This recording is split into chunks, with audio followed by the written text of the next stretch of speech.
Iya, minasan, welcome back again with Mr. K di sini. Oke, balik lagi sama pembahasan One Piece nih, Re. Kali ini ada yang menarik kalau kita tarik sedikit ke belakang, tepatnya melihat sedikit ke Arc Wano Kuni. Karena setelah mengetahui terdapat salah satu senjata kuno di sono, bukannya Arc Wano menjadi sesuatu yang seakan belum selesai, atau mungkinkah tinggal menunggu waktu hingga kita kembali diperlihatin ke Wano Kuni? Makanya menarik untuk Mr. K bahas sesuatu yang bakal terhubung dengan negeri Wano, dan mungkin kalian semua akan terkejut karena ini semua ada hubungannya dengan kematian Kaido beserta buah iblisnya. Penasaran kan apa yang sebenarnya akan terjadi? So, tanpa banyak basa-basi gak jelas, monggo enjoy the kontennya, ge. Let's go.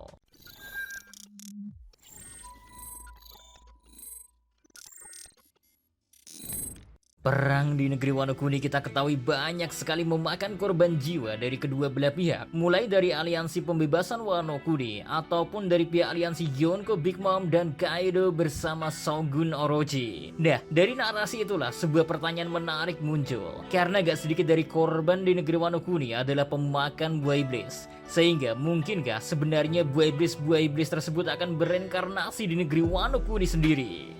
Kehancuran alam yang diciptakan oleh era Kaido dan Shogun Orochi sebenarnya menjadi sesuatu yang menarik pula, Re. Karena kita tahu kan betapa tercemarnya alam di negeri Wano setelah kepemimpinan Orochi, sehingga negeri Wano bisa dibilang sedang mencoba memperbaiki dirinya. Nah, negeri yang indah dipenuhi dengan pepohonan dan hasil alam yang baik, banyak sekali buah-buahan yang akan berhasil dipanen nantinya. Dan bayangkan bagaimana jika buah apel yang sering kita lihat di negeri Wano Kuni, buah apel yang semula merah tiba-tiba ditemukan berubah menjadi buah iblis. Ya, jika seandainya momen itu benar-benar terjadi, di mana sebuah buah tiba-tiba memiliki corak yang berbeda muncul di negeri Wano Kuni. Dan bayangkan jika buah iblis yang muncul adalah buah iblis milik Kaido yang telah berhasil dikalahkan oleh Luffy.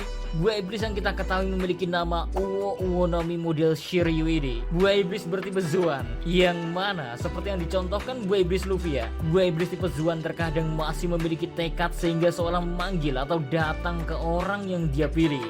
Maka setelah reinkarnasinya, bukan hal yang mustahil kalau secara gak langsung buah iblis Uwo Uwonomi model Shiryu ini bakalan memilih orang yang dia rasa tepat, dan kemungkinan orang itu berada di negeri Wano Kuni.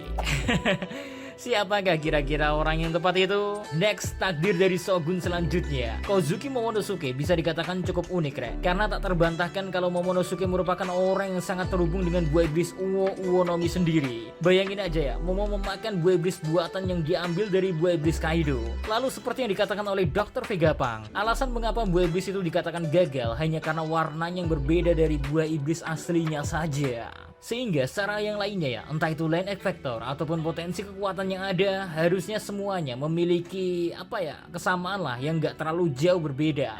Toh buahnya Momo diambil dari buah iblis aslinya langsung kan? Belum lagi pedang milik Momonosuke saat ini ya, Ame no Habakiri, menjadi salah satu pedang yang pernah menciptakan luka ke tubuh Kaido pula. Ya, pedang ini pernah memberikan luka kepada pengguna buah iblis Uwo Uwonomi sebelumnya. Hal yang mana kita ketahui kalau Kaido memiliki kulit yang sangat keras dan sulit ditembus, sehingga luka sekecil apapun pasti akan dia ingat, karena hanya orang-orang tertentu saja yang bisa melukainya. Dan salah satu luka yang paling terkenang tak lain diberikan oleh Ame no Habakiri yang dulu digunakan oleh seorang Kozuki Oden. Jadi, panggilan dari buah iblis Uwo Uwonomi untuk datang ke Momo memiliki kemungkinan yang sangat besar untuk terjadi. Sayang, seperti yang kita tahu dan juga bahas tadi ya, kalau memang Momonosuke sudah memakan buah iblis bukan? Sehingga gimana kalau buah iblisnya malah diberikan kepada pedang Ame no Habakiri? Ya, ide yang terkesan tak masuk akal saat mendengarnya, tapi tunggu sebentar ya. Hal ini sebenarnya bahkan udah pernah ikut dibahas oleh Odachi sendiri. Masih ingat kan tentang kolom SBS? Di salah satu pertanyaan di SBS, di mana Odachi sedang menggambarkan buah iblis yang cocok untuk setiap kru topi jerami, Zoro kebagian buah iblis Uwo Uwonomi model Shiryu sebagai buah iblis yang cocok untuk dia magang. Tapi menurut Oda, bukan Zoro yang akan memakannya, karena akan menjadi jauh lebih keren jika pedang Zoro yang bisa berubah menjadi naga dibandingkan dengan Zoronya sendiri. Maka, konsep atau ide jika pedang Momo nantinya yang akan memakan buah iblis Uwo Uwonomi sekarang terlihat jauh lebih masuk akal. Ditambah, kita tahu kan udah banyak contoh yang bisa digunakan untuk melihat bagaimana benda mati diberikan kemampuan buah iblis. Nah, jika emang benar momen ini nantinya terjadi, bukankah pertanyaan selanjutnya pun ikut menarik untuk dibahas? Karena beberapa dari kalian mungkin akan bertanya-tanya, Mr. K, Bukannya di negeri Wano sendiri gak hanya satu orang saja yang mati di sono. Masih ada Orochi, Kanzuro yang kita ketahui sama-sama pemakan buah iblis pula. Lalu bagaimana jika buah iblis mereka pun akan bereinkarnasi di negeri Wano Kuni? Hal itu sebenarnya jelas masih menjadi kemungkinan yang masih masuk akal, Rek. Karena kalau kita tarik lebih jauh ya, bahkan ide mengapa buah iblis yang mati di negeri Wano Kuni kembali bereinkarnasi di sono, semuanya itu terhubung dengan seorang Marshall the Deeds. Wah, seperti yang kita tahu, Deeds dan anak buahnya, mereka semua sedang mencari buah iblis sebagai tambahan kekuatan krunya. Dan bagaimana cara Kurohige pada akhirnya berada di negeri Wano Kuni? Semuanya sebenarnya bisa mulai memiliki titik terang setelah Arc Ege terjadi.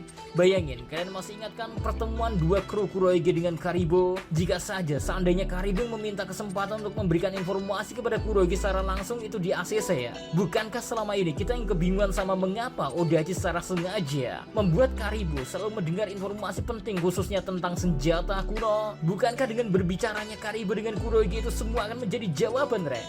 Well, kebayang bukan? Jika informasi yang dimiliki oleh Karibo dimiliki oleh Kurohige pula, mungkin setelah selesai dengan urusannya di beberapa pulau, Kurohige langsung akan memerintahkan seluruh krunya untuk berkumpul, dan negeri Wano Kuni akan menjadi tujuan selanjutnya bagi mereka. Karena jelas memiliki senjata kuno Pluton akan menjadi incaran yang berarti bagi mereka. Bahkan lebih jauh ya, bayangkan jika momen reinkarnasi dari beberapa buah iblis yang sudah kita bahas sebelumnya, ternyata momen itu bertepatan dengan momen kedatangan dari kelompok Kurohige.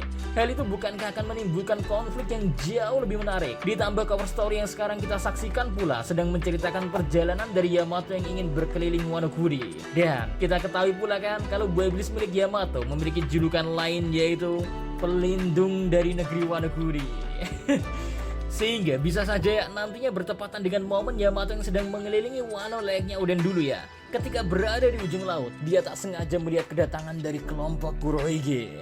Dan peperangan kembali terjadi, dan momen-momen untuk membuktikan dirinya pun akan tersaji di sono. Karena jika memang buah iblis Uwo Uonomi sudah menunjuk Momo sejak awal, maka negeri Wano Kuni saat ini akan dilindungi oleh dua naga yang menjadi lambang dari kekuatan Shogun mereka saat ini. Wow, gokil sih.